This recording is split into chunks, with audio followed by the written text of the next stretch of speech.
So good day mga kabusing, welcome sa ating vlog. So may video for today.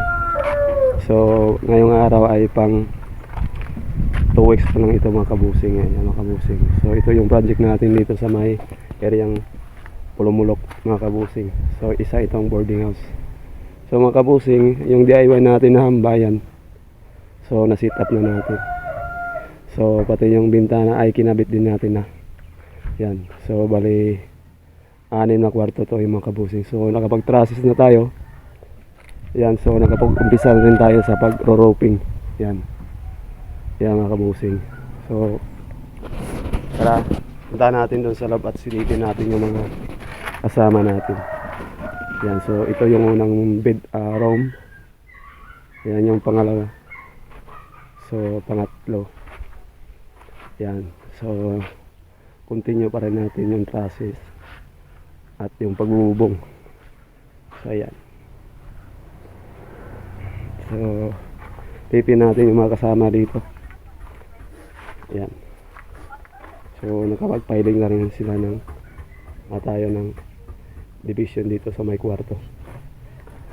So dito sa pang-5, yan. So mataas na yung piling sa may division ng kwarto. Yan. So andyan yung kasama natin, si Padit. Shout out Padit.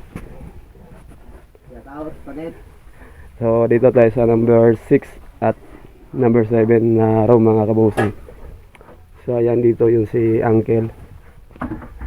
So mataas na yung pile na ng division ng kwarto.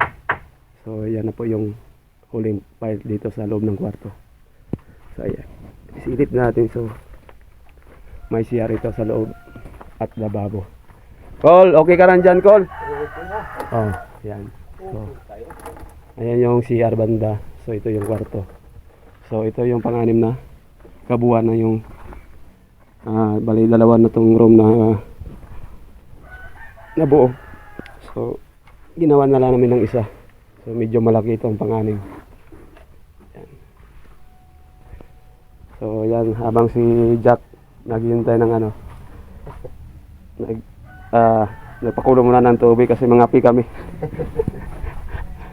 Ayan, sarap ng buhay ng isa. Pa TikTok lang. So ayan mga kabusing. So ayan mga update sa ating vlog. Don't forget para like and share para updated kayo lagi sa aming video. So don't forget subscribe, follow. Thank you mga kabusing.